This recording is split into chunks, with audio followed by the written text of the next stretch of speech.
Taste the Daily. Namakkal மாவட்டம் குமாரபாளையத்தில் முன்னாள் அமைச்சரும் சட்டமன்ற உறுப்பினருமான தங்கமணி தலைமையில் அதிமுக புதிய உறுப்பினர் அடையாள அட்டை வழங்குதல் மற்றும் ஆலோசனை கூட்டம் நடைபெற்றது. பள்ளிப்பாளையம் ஊராட்சியில் நடந்த கூட்டத்தில் பேசிய முன்னாள் அமைச்சர் தங்கமணி, கடந்த 3 ஆண்டுகால விடியா திமுக ஆட்சியின் மக்கள் விரோத அரசை பற்றி மக்களிடம் எடுத்து கூற வேண்டும். 2026 சட்டமன்ற தேர்தல் பணிகளை கழக நிர்வாகிகள் துடிப்புடன் செய்ய வேண்டும். பொன்மனச்செம்மல் எம்ஜிஆர் ஆட்சி அம்மாவின் ஆட்சியை புரட்சி தமிழர் எடப்பாடி கே பழனிசாமி தலைமையில் அமைப்பதற்கு நாம் உறுதி ஏற்றுக்கொள்ள வேண்டும் என கூறினார். இந்த நிகழ்வில் கழக நிர்வாகிகள் பலரும் கலந்து கொண்டனர். கிட்டத்தட்ட 3 ஆண்டு காலத்தில் இந்த திமுக அனைத்து மக்களுமே பாதிக்கப்பட்டிருக்கிறார்.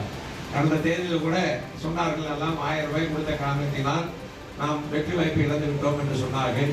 அதே போல கூட்டணி குறைவாக இருந்தது என்று சொன்னார்கள். வருங்காலத்திலே கழக பொதுச்செயலாளர் அண்ணன் அவர்கள் சொல்லியிருக்கிறார்கள், நீங்கள் எதிர்பார்த்த கூட்டணி அமையும்.